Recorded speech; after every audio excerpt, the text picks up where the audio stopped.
Align and Awaken with Mother Earth Rising podcast. Let's rise and heal together with me, Pippa, your Mother Earth healer.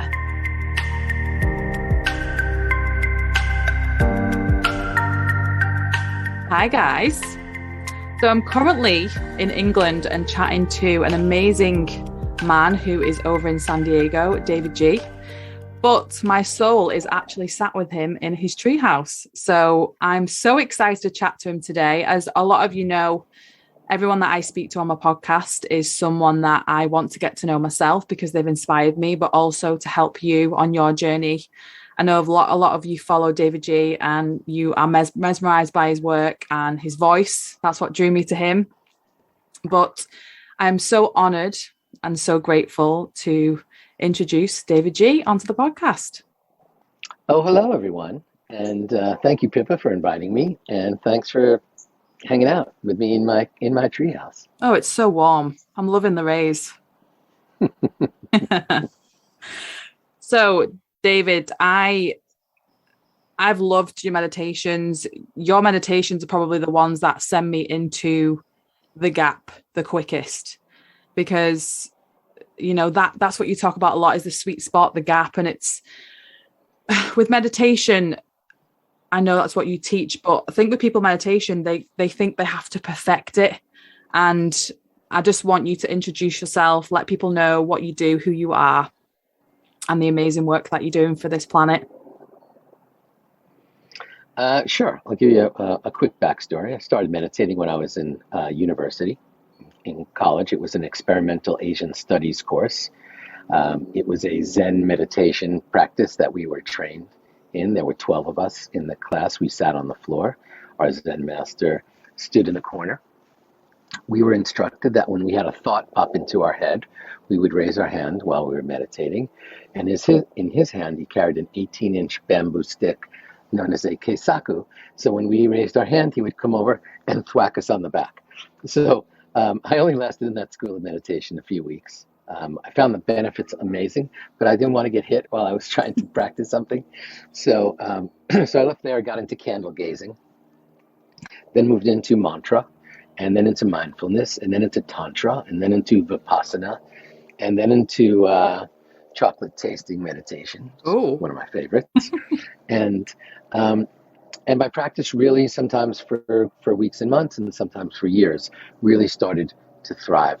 And as I got more involved in the corporate world and I got deeper and deeper into the world of business and finance, I realized that my meditation practice started to slip away.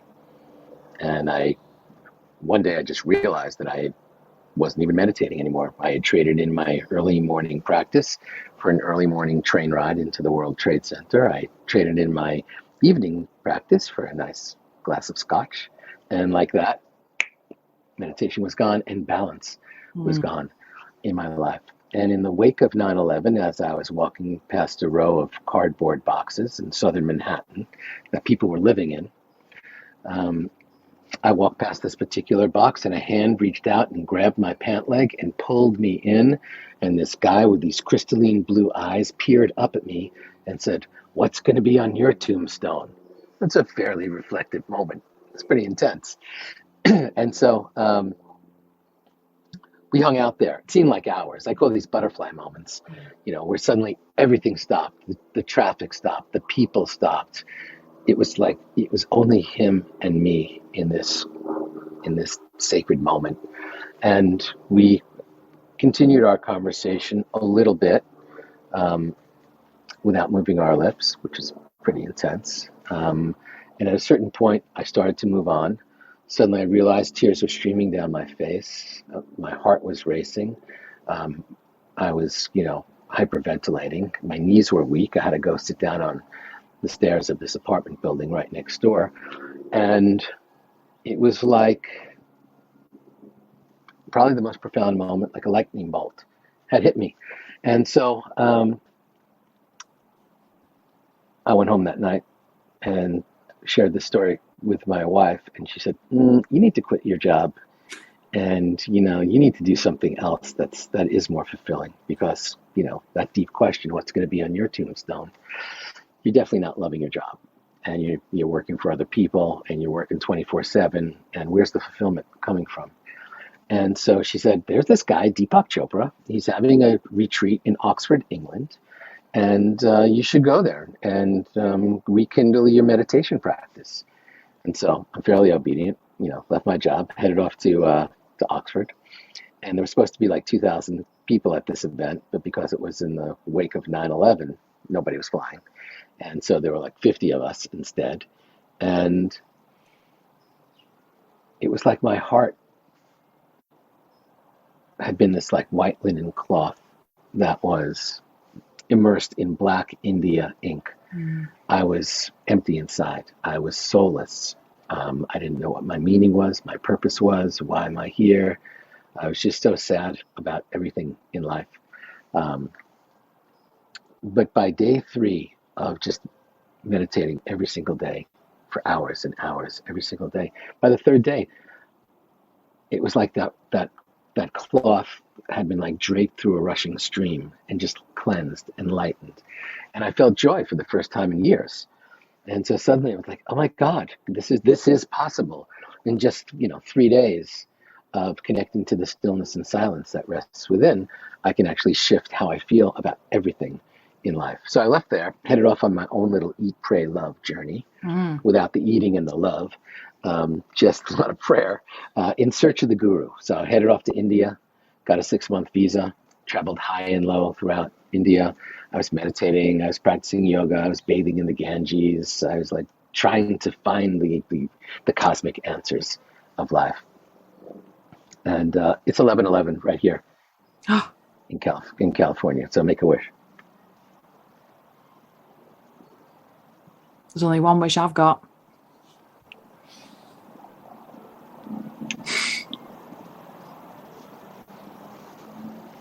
Nice. I've got all teary. Oh, how about that? Thank you for that reminder. See, it's always 11/11 someplace, but right here, sweet spot of the universe, Pacific time. So I was really devotional in like trying to connect to deeper meaning and like really understand who I was. And after about 5.5 months of constant prayer and meditation and yoga and doing all these special rituals, I was laying in a hammock in a cashew forest in Kerala, India, way down in the south.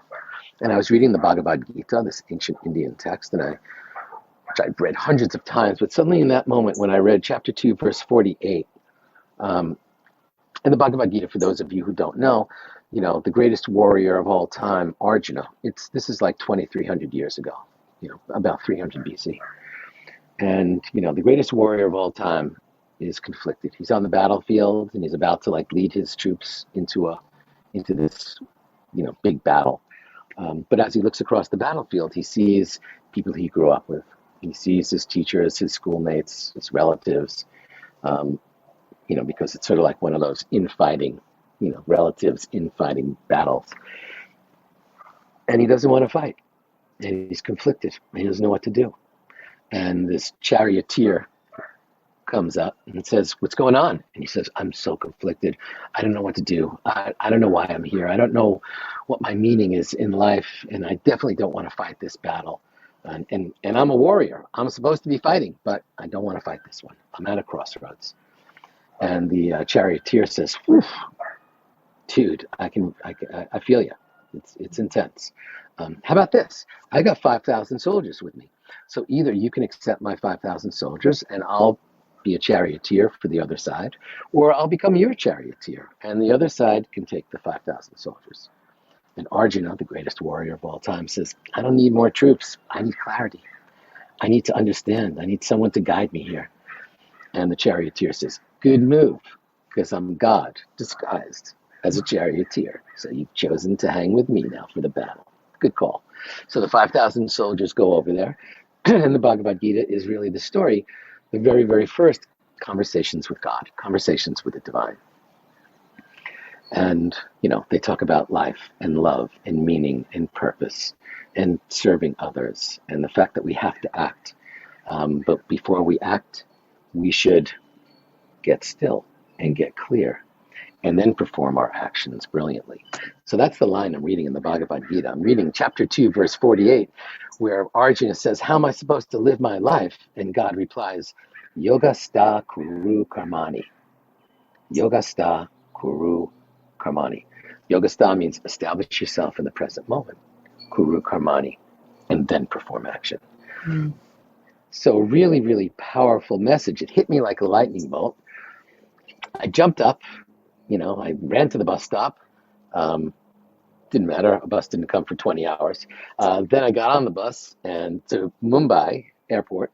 That took another 20 hours. And then when I got to the airport, waited another 20 hours. And then the flight home, another 20 hours. So those are like the most powerful 80 hours of my life of deep reflection. Raced home.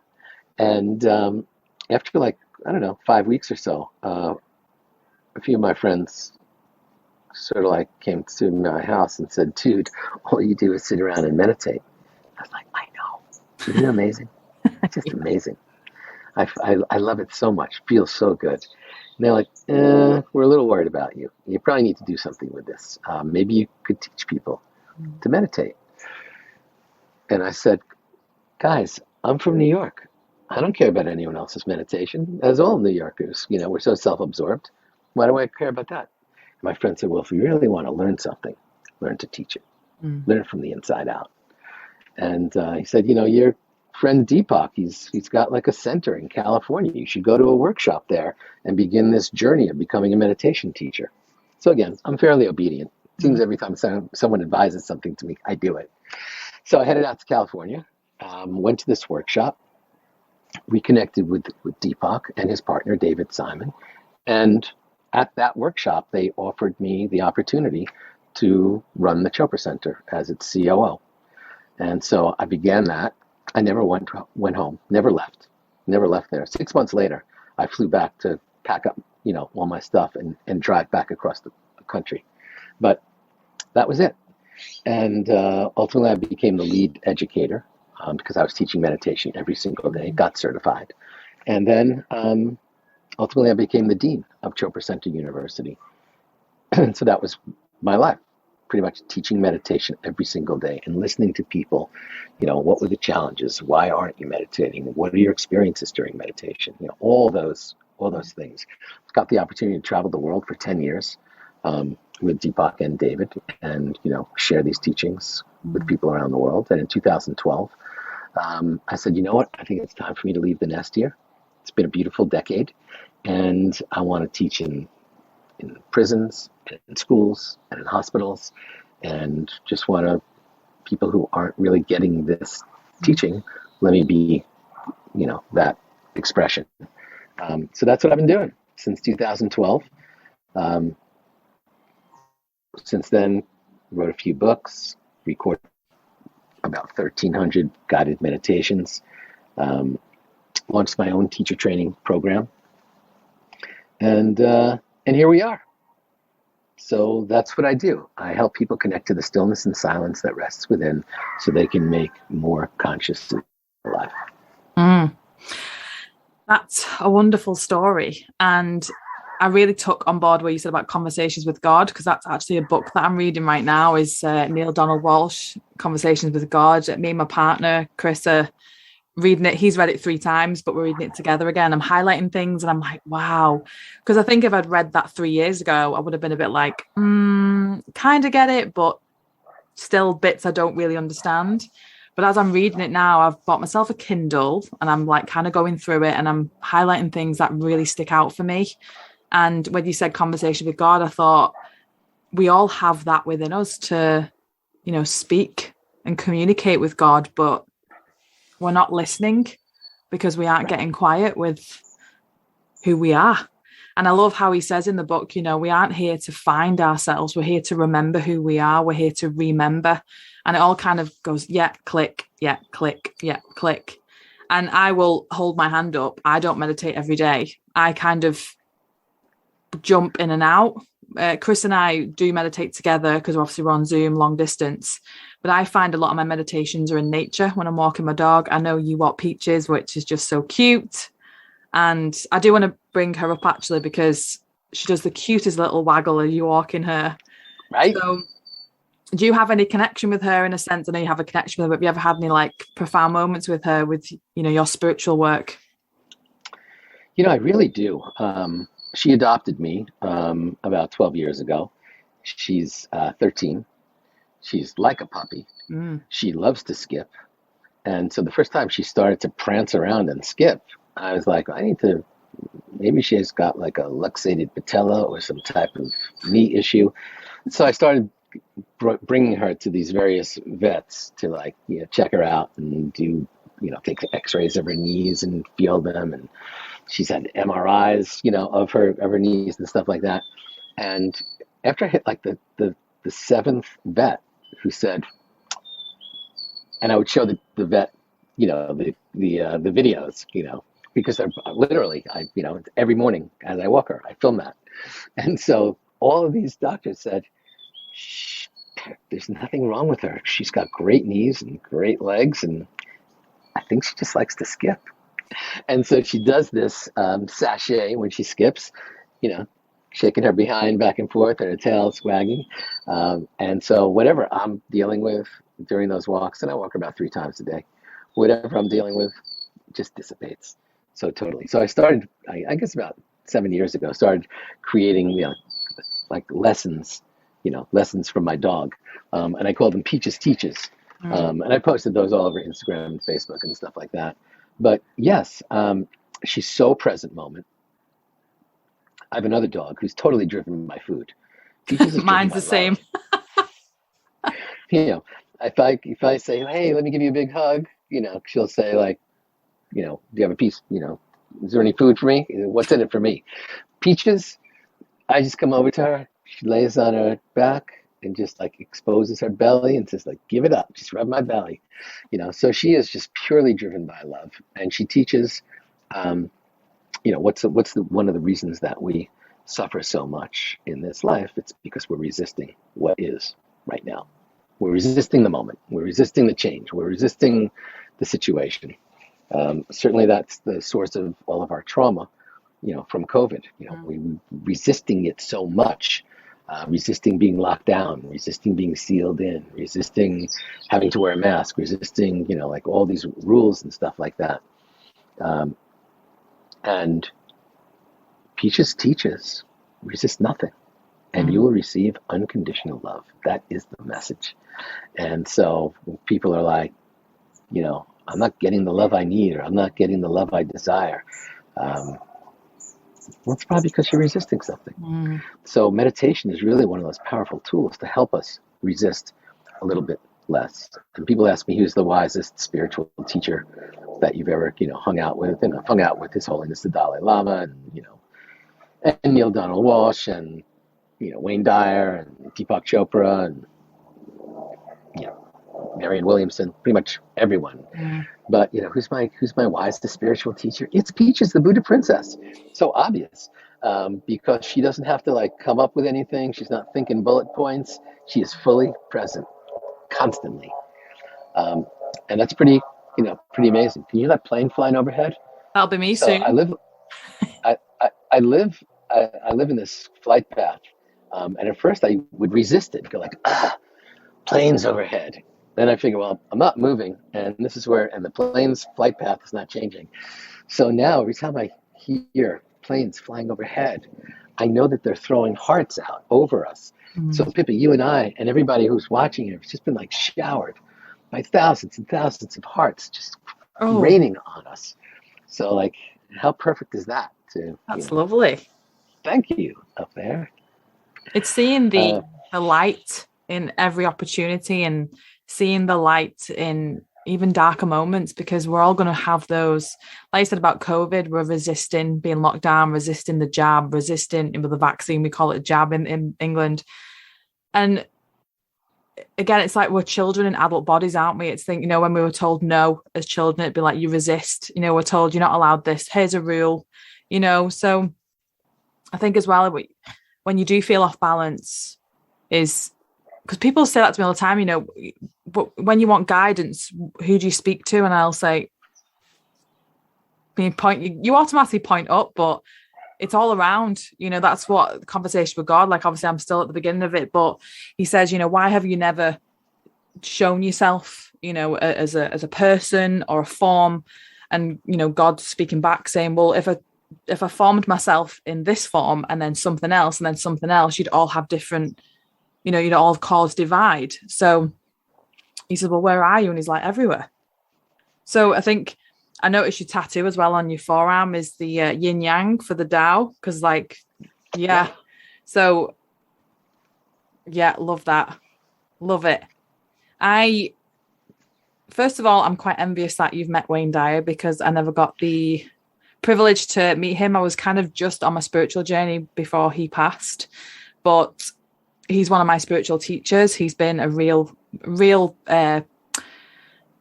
he's just like a spiritual father, really. And I got the absolute honor to chat to his daughter, Serena, a couple of months ago on the podcast, which was just, I think, one of my most special moments, just because I remember, we can talk to anyone who has passed.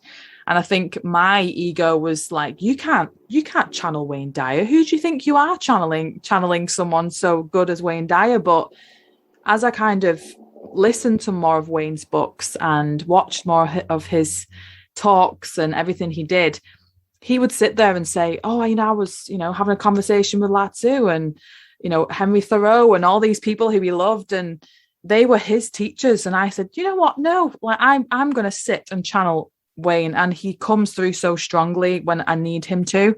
And I remember last year he said, you can connect to anybody in the other realms because it's all happening at the same time, which I think is just beautiful. And well, for me, I think people don't realize that we have a knowing, and if we want answers, again, like you'd say, go within, because I think the Tao taught me we can go in nature to find answers. But again, when you're in nature, you just, for me, I zen out, especially touching the trees. And Chris, my partner, he's definitely a tree hugger. He loves the trees. He loves being out in the trees. Obviously, he grew up in California, so is it the redwoods, and he just loves being around trees. And he's kind of a scientist, so he's got this spiritual science kind of balance.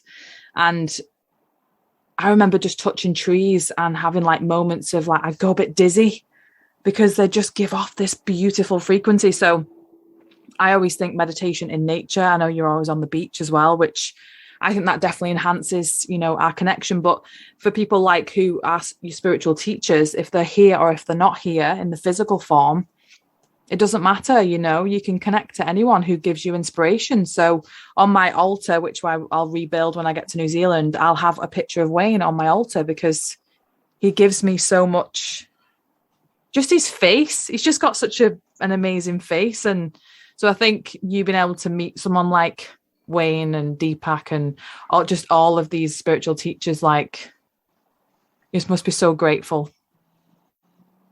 I am. I stand on their shoulders. Without them, I'm not even possible. And someone like Wayne Dyer, who so authentic, so pure.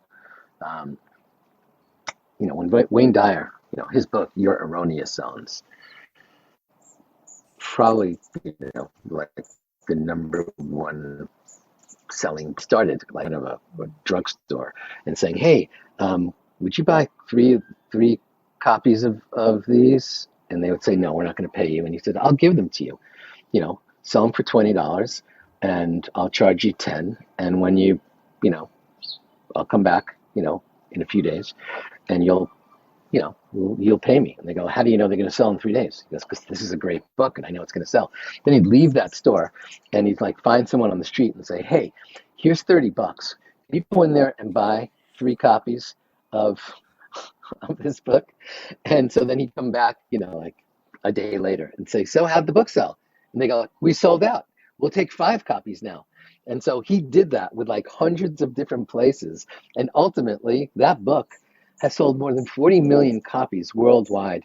If you took all the spiritual teachers combined and all their book sales, that doesn't even equal that sales from that one book, Your Erroneous Zones, which was his first. And since then, of course, he's written Another So many. 40. So yeah, right, exactly. So yes, I believe that as these people leave us, whether it's Louise Hay or whether it's Wayne Dyer, as they leave this earth plane, they're a space is created.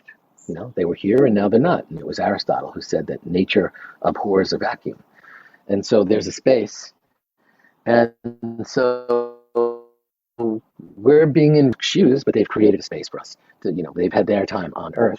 And so, yes, as we step into that space, we can connect. And going back to Lao Tzu, 5,000 years old, and going back to the teachings of the Bhagavad Gita, a mere 2,300 years old, going back to Patanjali, 2,000 years. Of course we can connect to these people because everything's energy. Yeah. And it was Einstein who said, energy cannot be created nor destroyed. It can only be changed from one form to another. In fact, like right now, at this moment, there's the exact same amount of energy on Earth as there was in the moment of its formation, because it can't be created or destroyed. Once it's created, it just consistently transmutes into something else. And so we've got a big responsibility. We need to step into the void. And we need to know that, whatever's flowing into us, we have responsibility to add some value to it into the next moment. And that's really, for me, that's what Yoga Stock Guru Karmani is.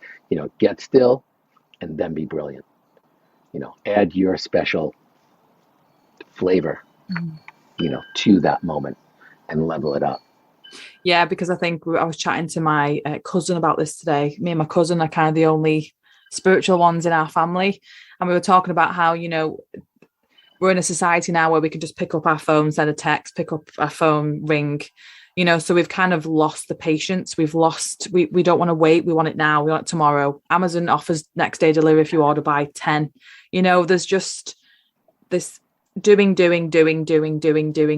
And so many people find it so uncomfortable to just be because they're scared of that mind going, blah, blah, blah, blah, blah, blah, blah. But as you said, that's a really good thing. Be like, hand up, because my hand when I first started meditating would have been like, I may have just left it up because it was, the thoughts were kind of going. But I know now when my thoughts come in, it's just what my mind's there to do. It's my mind's gonna, Yeah. A lot of people say like, I've been meditating, but it's not working. I still have thoughts. It's like, guess what? We're all going to have thoughts. The UCLA Neuro Lab, in California says that we have between 60 and 80,000 thoughts. That's like a thought every 1.2 seconds. Yeah. So yeah, we're going to have thoughts. And of course, when we meditate, when we're chilling down and becoming more aware, of course, we're going to be more aware of our thoughts. But there's no hierarchy. There aren't like amazing thoughts and stupid thoughts. They're just thoughts. They're just coming in. And so we shouldn't fight to resist thoughts.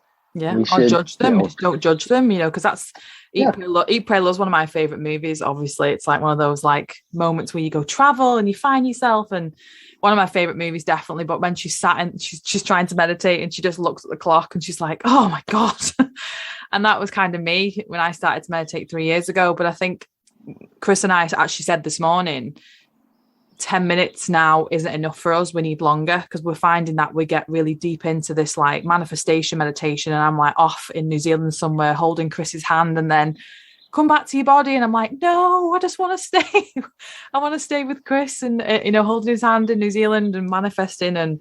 But I think what's really hit me this week reading Conversations with God is I forgot that if you keep saying, I want X, Y, Z. I want X, Y, Z. God will respond with wanting, and you'll carry on wanting. So I've kind of switched it up this week and gone, yes, I need to remember that it's already happened. I'm already in New Zealand. I'm already holding Chris's hand. I've already hugged him in the airport. We've created before, now, after. We've created past, present, future. It's present moment. So I kind of forgot that. Instead of saying I want to be there, I am there. Yeah. That's why affirmations that are worded like that are so much more effective. Because whether you're thinking about, The Secret or just the law of attraction or just, quantum physics, the reality is for you to achieve anything or for anything to unfold in your life, we get to put ourselves into that space, into that place. You're just not realizing it at this point. And I think, in a meditation and a consistent practice, it's really, the practice is really important. Otherwise, we're just crisis meditators, meditating when stuff goes bad. Emergency meditator. Yeah. And another question that we need to ask, and it follows on, with your, manifestation. If I were to plant a seed, let's say I had a seed and it was like the greatest seed ever. But if the soil isn't fertile, then that seed's going to, not get the nourishment that it needs. If I took that seed and I put it on a rock, I said, come on, manifest. Got the seed there. How can we not manifest it? We don't pay enough attention to the soil. And the soil is our values. The soil is who we are. The soil is what we get to cultivate on a consistent basis. And so it matters less what the seed is than what the soil is. And so this is an opportunity, exactly what you're saying. You could have that seed of an intention that I want to go to New Zealand, and Chris and I are going to move to New Zealand, and we're going to do this thing, and we're going to live in the space. But in order for that to happen, there would need to be, a nourished, fertile environment for that seed to be planted. So rather than consuming ourselves and driving ourselves crazy with the seed, let's put our attention on the soil. Let's actually, ask deeper questions like, who am I? Who's the person who's showing up here? What's important to me? What do I care about? How shall I show up? How will I act in this moment, whether it's a scary moment, a traumatic moment, or a joyful moment? It all comes back to the soil. Soil with no seeds, nothing grows. Seeds with, non-nourishing soil, nothing grows. So we spend a lot of time and attention on the seed and the intention and all that. But the reality is, let's spend more time nourishing our soil, our internal soil. And of course, I'm just like you were saying, spirits everywhere. I'm holding my hands on my heart. That's where the soil is, obviously. But who knows? We get to choose. But it's so much more important about how we show up. It's so much more important how you're living your life, as opposed to what you're trying to make happen out there. I believe COVID was a co-creation. How many times did we all say, I wish things would just slow down. I wish I could just take a break. I wish there'd be fewer cars on the road. I wish those factories in China would stop pumping all that pollution. We've all said that collectively for decades, and then suddenly, poof, it happens. And, then the question is, okay, well, who are you going to be in this environment? Are we going to hold our breath for the next 6 months? Or are we going to learn how to breathe? It's been a interesting 18 months for the world. But again, reading Conversation with God, it's just impacting me. Each page is just impacting me. I'm like, oh my God, yeah. Oh my God, yeah. Oh my God, yeah. Because, like you said, God's speaking to us every single moment. It's just, are we listening? And how we listen is getting quiet. Because if we're like constantly do, what's next? What's for dinner? What's for lunch? But one thing that really resonated with me was the fact that God doesn't communicate by words as such. It's feeling experience. Because I've had phenomenal moments where words, like you said, words weren't involved. You with that, the person in New York, it's like, you just sometimes, like for me, I can sit with some friends who are spiritually awake. We don't have to say a word. We just sit. We can read a book. We can just sit and I'll come away just so calm. So, because again, when you start to talk, words, vibration, different words cause vibration, again, the language has come from us. But I think for me this year, being away from Chris has definitely been a challenge, but it's been for us to grow as a couple individually and together, because for me, I've wanted to raise my consciousness, raise that consciousness and open up even more. And two things have helped with that: meditation and nature. Nature, for me, I mean, that's why I call myself Mother Earth Healer, because I feel like everything we do is to help Mother Earth. You know, she's holding us. She's got us right now on this lovely ball floating in the universe, as Wayne would say. And I love how Wayne used to talk about the deep Hubble field, you know, and he talks about how the sun is exact millimeter away from Earth and how everything's perfect. And Conversation with God talks about that, you know, it's everything's perfect, you know, and we've created duality, you know, we've created the up, down, right, wrong. But as I'm reading Conversation with God, I'm really it's a reminder me of Taoism, reading the Tao Te Ching, you know, the crossovers. And I've got a really just quick story I want to tell you about the Bhagavad Gita. Oxford is a beautiful town. I've been down there a few months ago. I absolutely loved it. Just so beautiful there. And I like to spend time in Glastonbury, which is the spiritual hub of the UK. And I was down there and I remember watching a video and I'd just finished the Tao Te Ching and I thought, oh, I wonder what else I could read to kind of enhance that knowledge. I was watching a video and someone mentioned the Bhagavad Gita and I was like, oh, I'll have to look into that because Wayne's mentioned that before. And I'm sure all the spiritual teachers have mentioned this before. And we went into Wells, which is another town nearby. And we walked into a shop. And as I come out of this shop, this monk just came flying over to me and handed me the Bhagavad Gita and said, I have a gift for you. And I was like, how is this happening? Like yesterday, I was just reading about this and I wanted to go and pick a copy up. And he said, yes, this is how it works. And he just handed me this gorgeous copy and it's got this gold on the front. And I just cried because it was one of those moments that you can't explain. You know, it's just, then again, it's just divine timing. And I haven't actually read the Bhagavad Gita. It's actually in New Zealand because I boxed it up and it's gone over with my other 1,000 books that I've got in my boxes. But with you mentioning it, I think I'm going to take a lot from that book. But just moments like that, when we are present and we are kind of open, you know, there's so many moments like that that go through our life every single day. It's beautiful.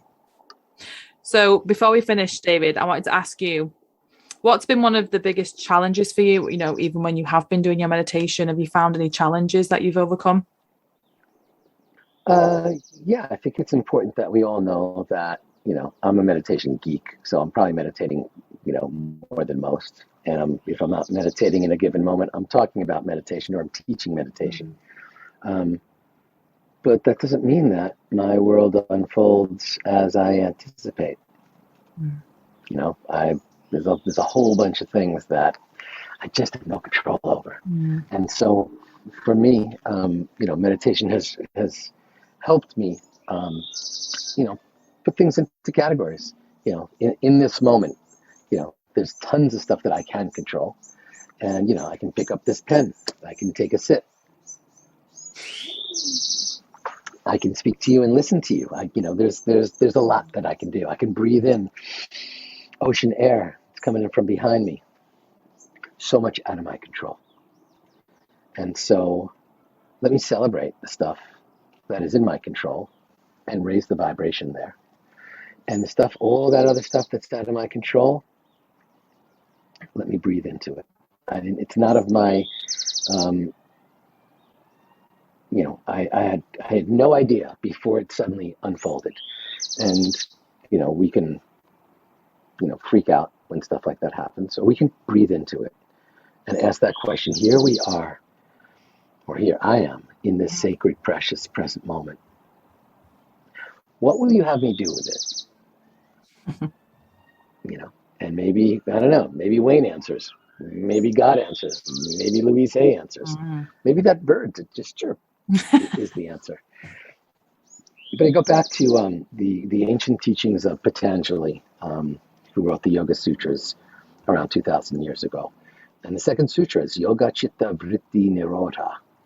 Yoga Chitta Vritti Nirodha. Oneness is the progressive quieting of the fluctuations of the mind.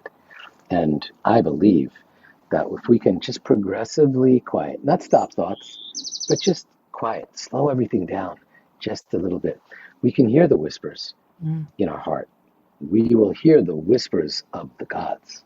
And maybe they're not talking in words, but we will hear those whispers anyway. We'll hear them with our heart.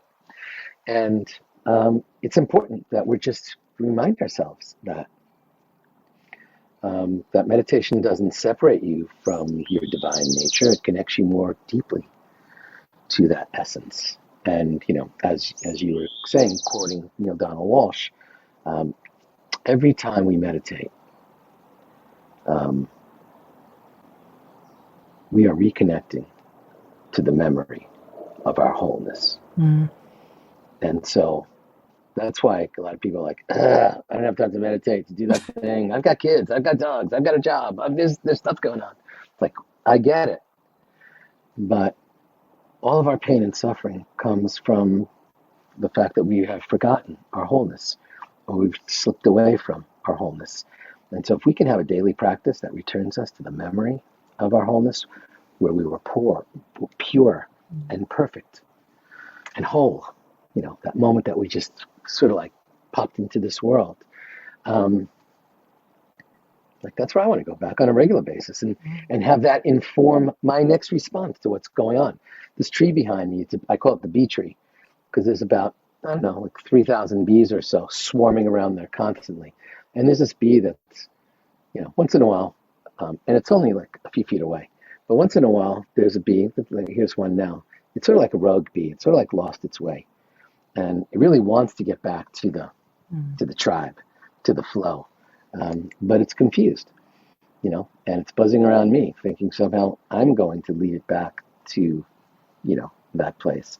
So I take my guidance from nature, just as you spend time in nature. And so I coexist nicely with this one rogue bee. I don't know if you can see him, but he's like... I sent him just before I go past the screen. I was like, oh, hello. Yeah. But so that's just, that's like us. We sort of know that we're part of this oneness. But it's easy for us to suddenly take stuff personally, and for us to regret things or judge things or hold grievances against other people. It is a little harder to just say, let me try to connect with my wholeness, rather than taking this personally or holding that grudge. And meditation is that path. It's so easy. No equipment necessary. We all get to do that. So just had a funny memory coming that it was Wayne, because he was talking about Deepak Chopra, and he said about he used to ring him and say, I'm struggling with this and this and this, and he says, what should I do? And Deepak says, meditate. He just said that was his answer to everything, was just meditate, right. meditate. Right. And when you drill yourself into that, so anyone who's stressed, you fall into like you feel like a challenge, or I've just recently lost my last grandparent in August, and that was a very different experience to 4 years ago of losing my grandma. But again, like grief as well, like just meditate, because you find that stillness, and you can connect to spirit in that way. So I think that it just made me laugh, because I heard that meditate in my head. That's something you'd be saying to your people, oh, David, I've got this issue. And you'd be like, meditate. But I love it. Or I'll say, eat some chocolate. Chocolate meditation, that's a cool one. So meditation, it boosts our immune system.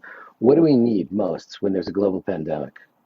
If people are getting the jab, this is like the mind jab. That's what meditation is. So it's going to boost our immune systems. It's going to allow us not to get sucked into fight, flight, or all those surges of hormones and chemicals. Yeah. It's going to help us sleep better at night. It's going to help us be more patient. It's going to help us listen to others better. It's going to help us be kinder to ourselves and forgive. Sounds like something that we might want to pursue a little bit. Definitely, yeah. So I will let you go. I have absolutely loved talking to you. But before we do go, is there anything you want to share with any of the work that you've got coming up? I know you've got your academy and things. I don't know if you had any openings for that, or let them know. Yeah, I created the davidji Meditation Academy in 2013. It's a deep dive into, it's called the Masters of Wisdom, because I believe meditation is just one lane. We need to dive deep into the ancient teachings to allow them to inform us and find the universal teachings that have existed for thousands and thousands of years, and then help us that helps us cultivate our own values and make our own best choices. So I think that the convergence is really important. But people can just go visit me pretty much on all social media, on all music outlets, you name it, I'm there. Whether it's Spotify or Amazon or Apple or Tidal or Insight Timer, Unplugged Meditation. I have a membership where I've created like the meditation vault of like my favorite curated meditations, and I think there are like 700 guided meditations in there. So if you want to take your life to the next level and you think meditation might be helpful in that process, then check me out, davidji.com. Definitely something me and Chris are going to be doing when I get to New Zealand. We're going to be deep diving into meditation, especially being together physically. It's going to be a nice thing we can do together. So look forward to doing that with you. Yeah, I look forward to that too. Well, enjoy your sunshine, because here in the UK it's quite cold now. Well, we're in autumn, but it's getting cold. We're in autumn too, but I'm just sending you some of the warmth. Thank you. I can feel that. So thanks, David, so much for coming on. I've loved getting to know you a little bit more, and just keep, again, you know this, but keep shining, because I just love seeing you. I love Peaches. She's just amazing. Go and check her out, guys. She's just got this dead cute waddle. It's so cute. Yeah, you can follow her on Instagram as well.